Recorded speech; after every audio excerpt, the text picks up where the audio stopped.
we are running. If you organize your mind to a certain level of organization, it in turn organizes the whole system.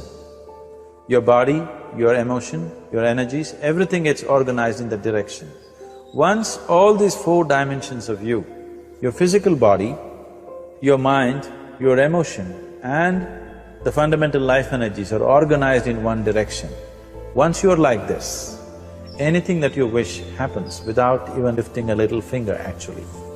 It would help to assist it with activity, but even without doing any activity, you can still manifest what you want if you organize these four dimensions in one direction and keep it unwavering in that direction for a certain period of time.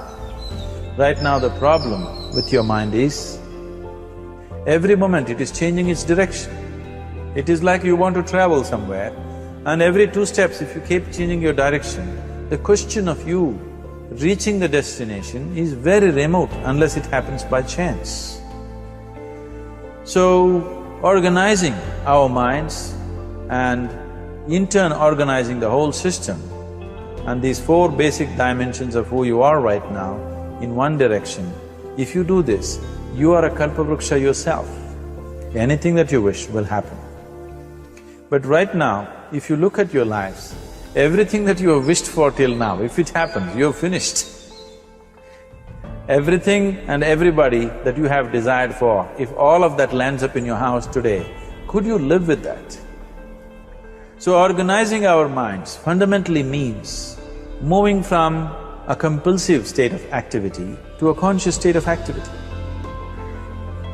You might have heard of people for whom they asked for something and beyond all expectations it came true for them. Generally this happens to people who are in faith.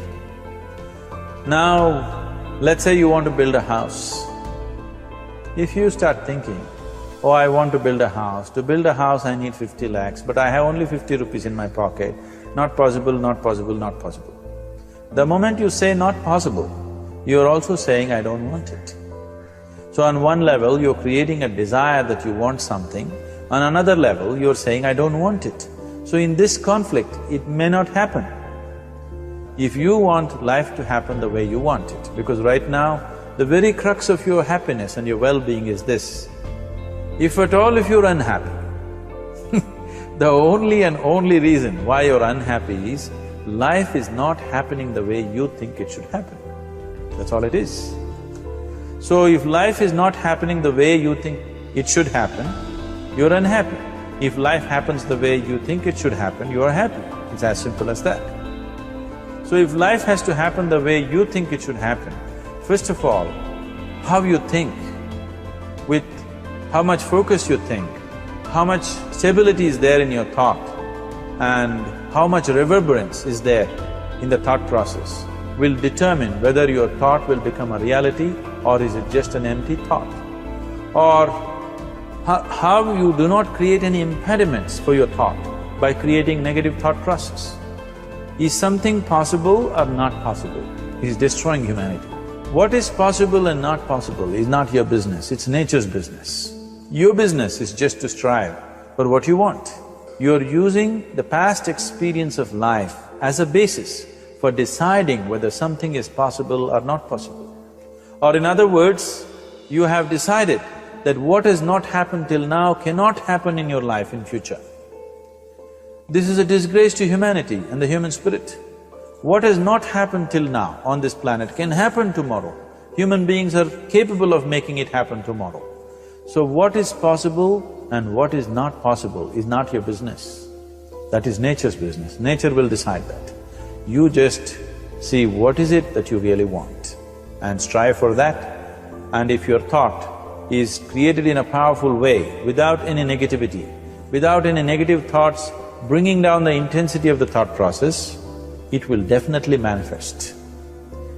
The whole existence today, modern science is proving, is just a reverberation of energy. It is a vibration. Similarly, your thought is also a vibration. If you generate a powerful thought and let it out, it will always manifest itself. So generally, people are using faith as a means to remove the negative thought. Today, once you have become thinking human beings, your faith is not too deep.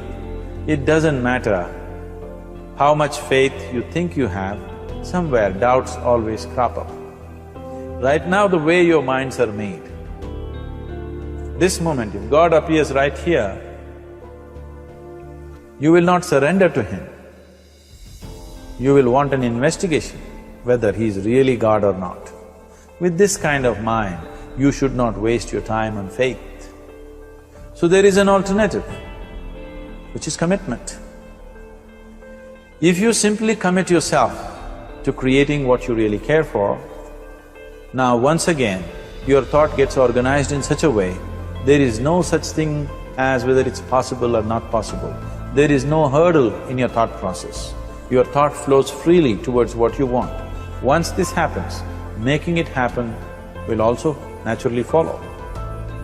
So to create what you really care for, first and foremost thing is that what you want must be well manifested in your mind, that this is what I want. Is that what you really want? You must look at it, because any number of things in your life you have thought, this is it. The moment you reach there, you realize that's not it, it's the next one and the next one and the next one. So what is it that one really wants is one thing. First of all, we must explore. Once that is clear and we are committed to creating it, now there is a continuous process of thought in that direction. Once you can maintain a steady stream of thought without changing direction, definitely this is going to happen in your life, or it will definitely manifest as a reality in your life. So, either you make this human form into a kalpa vriksha, or you make it into one big mess, which is happening all over. So at every stage in our life, we tend to think, this is it. If this one thing happens, everything will be fine with my life. You reach there and you realize that's not it, and you postpone it to something else and something else. This is going on. The first and foremost thing is, you must be clear what is it that you really want. If you do not know what you want, the question of creating it doesn't arise.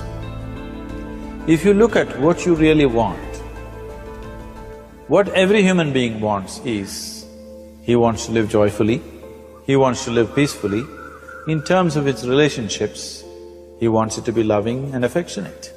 Or in other words, all that any human being is seeking for is pleasantness within himself, pleasantness around him. If this pleasantness, if it happens in our body, we call this health and pleasure. If it happens in our mind, we call this peace and joy. If it happens in our emotion, we call this love and compassion. If it happens in our energy, we call this blissfulness and ecstasy. This is all that a human being is looking for.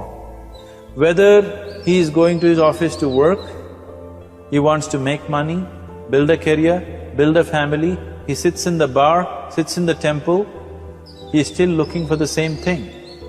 Pleasantness within, pleasantness around.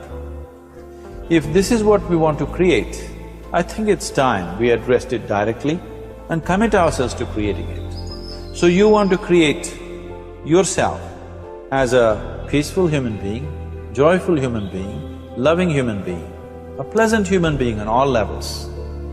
And do you also want a world like this? A peaceful world, a loving world, a joyful world? No, I want greenery, I want food.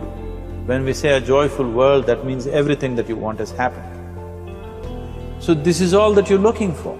So all that you need to do is commit yourself to creating it, to create a peaceful, joyful and loving world, both for yourself and everybody around you. Every day in the morning, if you start your day with this simple thought in your mind, that today, wherever I go, I will create a peaceful, loving and joyful world. If you fall down 100 times in the day, what does it matter? For a committed man, there is no such thing as failure. If you fall down 100 times, 100 lessons to be learned. If you commit yourself like this to creating what you really care for, now your mind gets organized. Once your mind gets organized, the way you think is the way you feel, your emotion will get organized. Once your thought and emotion is organized, your energies will get organized in the same direction. Once your thought, emotion and energies are organized, your very body will get organized. Once all these four are organized, we are running out of time. What are you going to do with the time you have left? I say that if you don't reposition yourself, you could miss the best time in your life, in this season of life. Because we have got to change the way we think. We have got to change the way we function. We have got to change the way we deal with issues. And the reason that you have to begin to reposition the way you think and the way you function and the way you feel is that we many times are stuck between the lines of limited thinking and limited people and limited ideas and limited philosophies, and there's something creative down inside of you saying, let there